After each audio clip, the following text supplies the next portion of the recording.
Hello friends, welcome to SMG channel. अगर आप channel पे नए हो तो चैनल को सब्सक्राइब कर दो and hit the bell icon to get the latest updates. So friends, आज के इस वीडियो में मैं एक ब्रेकिंग न्यूज़ को कवर करने वाला हूं, जिसका इम्पैक्ट जो है वो मार्केट के ऊपर भी होगा और एज ए इंडियन इकोनॉमी भी होगा। पूरे इंडिया के ऊपर भी इसका इफेक्ट होगा, ग्लोबली भी इसका इफेक्ट ज़रूर होगा, जिसकी वजह से इकोनॉमी में थोड़ी स्लो डाउन आ सकती है। और एग्जिस्टिंग भी ऑलरेडी बहुत सारे ग्लोबल इश्यूज चल रहे हैं, उसके ऊपर ये और एक इशू आ गया है। सो उसकी वजह से हो सकता है कि ओवरऑल ग्लोबली सब कंट्रीज़ को इफेक्ट हो सकता है इन टर्म्स ऑफ इकोनॉमी। सो यहाँ पे जो न्यूज़ है वो है क्रूड ऑयल के बारे में। सो यहाँ पे आप देख सकते हैं कि ये लेटेस्ट रिपोर्ट है। So global energy market has been largely volatile mid target tight supplies and exacerbated by the geopolitical turmoil. So यहाँ पे अगर बात करें तो जो क्रूड ऑयल है उसके अंदर आप देखेंगे कि जो ओपेक है, according to agencies OPEC and allies meet in Vienna to discuss output cuts of 2 million barrels per day. So यहाँ पे 2 मिलियंस पर बैरल्स पर डे के हिसाब से जो है ओपेक कंट्रीज़ जो है वो क्रूड ऑयल का जो प्रोडक्शन है उसको कम करने वाले हैं। सो ओपेक कंट्रीज़ अगर आप देखें तो 30 मिलियन बैरल जो है पर डे के हिसाब से प्रोड्यूस करते हैं, 30 मिलियन बैरल्स। और ये जो है वो 40% ऑफ द वर्ल्ड है। सो पूरे वर्ल्ड में 40% ऑफ द जो क्रूड ऑयल है वो सिर्फ ओपेक कंट्रीज़ ही प्रोड्यूस करती है। अब ओपेक कंट्रीज़ की बात करें तो उस कंट्रीज़ में है Iran, Iraq, Kuwait, Saudi, Venezuela, UAE, Libya, Nigeria, और भी मतलब टोटल अराउंड 14-15 कंट्रीज़ है जो कि पार्ट है क्रूड ऑयल का। सो अभी अगर आप देखें तो अभी के लिए ये लोग 30 मिलियन बैरल्स पर डे के हिसाब से क्रूड ऑयल जो है प्रोड्यूस कर रहे हैं। बट यहाँ से अगर ये 2 मिलियन बैरल्स कट कर देंगे तो $28 के 28 मिलियन बैरल के हिसाब से पर डे का प्रोडक्शन होगा। तो इससे क्या होगा कि सप्लाई में अगर कमी आएगी और डिमांड वैसी की वैसी ही रहेगी तो प्राइस जो है वो शूट होगा। तो पिछले कुछ टाइम से मैं मेरे वीडियोस के अंदर भी डिस्कस कर रहा था, जहाँ पे क्रूड ऑयल के प्राइस जो है वो 120-130 डॉलर से गिर के $80 to $90 के रेंज में जो है वो चल रहे थे।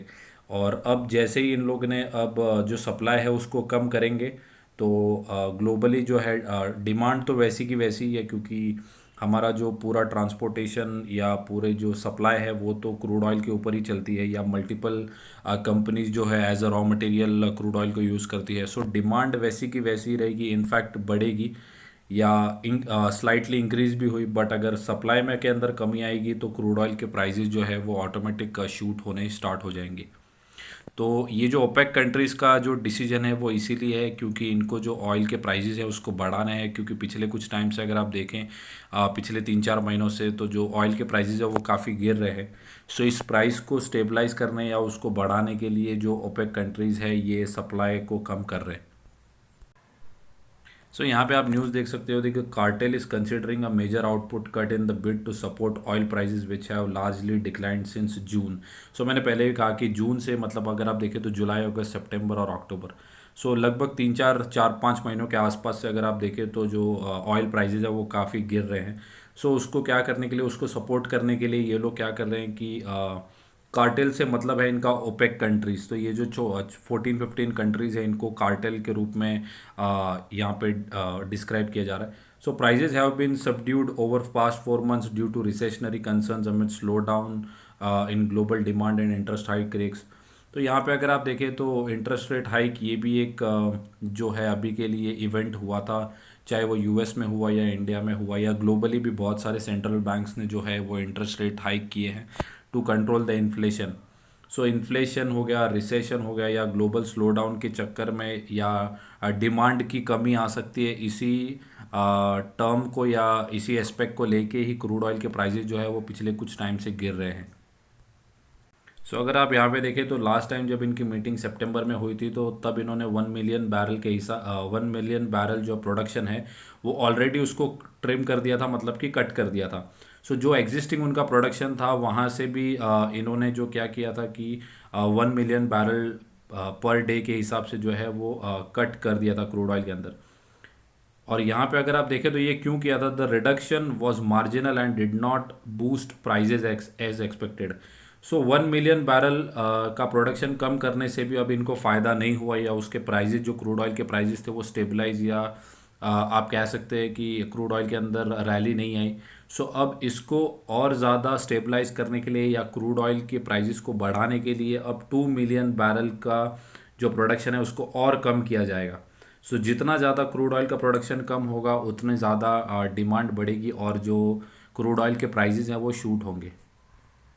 सो अगर आप वर्ल्ड में देखें तो पहले नंबर पे जो कंट्री है जो सबसे ज़्यादा क्रूड ऑयल कंज्यूम करता है वो है यूएसए, फिर चाइना और थर्ड पे है India. So India as a country लगभग 4 मिलियन बैरल पर डे के हिसाब से हम लोग क्या करते हैं कि क्रूड ऑयल को कंज्यूम करते हैं। सो यूएसए लगभग 17 मिलियन के आसपास करता है और शायद चाइना 11 मिलियन के आसपास gallons, 4 million gallons per day के हिसाब से जो है इंडिया कंज्यूम करता है क्रूड ऑयल को। सो ऑलरेडी अगर आप देखें तो जो ग्लोबली जो टेंशन है वो चल ही रहा है, चाहे वो रिसेशन का हो, इन्फ्लेशन का हो या यूएस अपना यूक्रेन और रशिया का वॉर हो, उसके ऊपर ऑलरेडी जो ग्लोबल सिचुएशंस थी वो ऑलरेडी ठीक नहीं चल रही थी। उसके ऊपर ये जो है वो और एक प्रेशर ऐड कर देगा। सो अभी के लिए मैं कहूँ तो यूएसए जो है वो ओपेक ग्रुप को या ओपेक कार्टेल को जो है रीच आउट किया है ताकि ये जो डिसीजन है उसको बैकआउट करे, क्योंकि ग्लोबली अभी के लिए सिचुएशन जो है वो काफ़ी ख़राब है। और ये अगर डिसीजन या ये जो डिसीजन अगर इम्पैक्ट अगर ये अप्लाई हो जाता है तो इससे काफ़ी ज़्यादा इम्पैक्ट जो है वो ग्लोबली सब कंट्रीज़ के ऊपर आएगा। ऑन एग्जिस्टिंग बर्डन जो हमारे ऊपर ऑलरेडी है उसके ऊपर और एक ये बर्डन ऐड हो जाएगा। सो ये जो प्राइस है वो है क्रूड ऑयल का। सो अभी के लिए कुछ टाइम पहले का ही प्राइस है। सो लगभग प्राइस जो है वो $87 के आसपास है। और ये अगर 4 तारीख का डेटा है, अक्टूबर 4 का अगर आप देखें तो आज एक दिन में ही कम से कम $84 से जो प्राइस है वो $87.14 के आसपास चली गई है। सो जैसे जैसे ये लोग प्रोडक्शन के अंदर कमी करते जाएंगे क्रूड ऑयल के प्राइजेस शूट होंगे। इससे इम्पैक्ट ये होगा कि इंडिया एज अ कंट्री हम जो है वो नेट इम्पोर्टर है क्रूड ऑयल के। और काफ़ी ज़्यादा केमिकल कंपनीज़ हो गई या दूसरे भी रॉ मटेरियल्स जो है कंपनीज़ अलग अलग सेक्टर्स के अंदर वो क्रूड ऑयल को as a raw material use करती है। सो कंपनीज़ के मार्जिन्स के अंदर काफ़ी ज़्यादा इम्पैक्ट होगा। और ऑलरेडी हम लोग जो है वो इन्फ्लेशन को कंट्रोल करने के लिए इंटरेस्ट रेट को हाइक कर रहे हैं। सो मार्केट के अंदर जो लिक्विडिटी है उसकी भी कमी होगी और यहाँ पे कंजम्पशन भी कम होगा, क्योंकि चीज़ें महंगी होनी स्टार्ट हो जाएंगी जैसे जैसे क्रूड ऑयल भी महंगा होगा। सो ये जो है वो डाउ जोन्स का चार्ट है। सो अभी के लिए अगर आप देखें तो 244 पॉइंट जो है डाउन है। पिछले कुछ सेशंस में डाउ जोन्स ने जो था वो काफ़ी अच्छा रैली करके दिखाया था या काफ़ी अच्छा पॉजिटिव रिटर्न जनरेट करके दिए थे। सो यहाँ पे अगर आप देखें तो पिछले 5 दिनों में लगभग 557 पॉइंट्स के हिसाब 550 पॉइंट्स फिर 557 पॉइंट्स की जो थी वो रैली डाउ जोन्स के अंदर थी। सो इसका जो इम्पैक्ट है ये जो है टेम्पररी डिसीजन है या मैं कहूँगा टेम्पररी इवेंट है। सो जैसे जैसे लॉन्ग टर्म स्टोरी जो है वो स्टॉक मार्केट के अंदर इंटैक्ट ही है, बट टेम्पररी जो है ये हिकअप्स आते रहेंगे और जो मार्केट को है वो और भी ज़्यादा वॉलेटाइल बनाएंगे, क्योंकि अभी जो ग्लोबल सिचुएशंस है वो काफ़ी ज़्यादा एवरी डे मैं कहूँगा कि चेंज हो रही है। सो यहाँ पे मैं कहूँगा कि आप जो अपना एसआईपी है वो एसआईपी को कंटिन्यू करें इनटू द क्वालिटी स्टॉक्स। जैसे ये जो टेम्पररी सिचुएशंस है ये जैसे ही वाइप आउट होंगी और ग्लोबली जैसे जैसे स्टेबिलिटी आती जाएगी, आपकी जो एसआईपी है आपने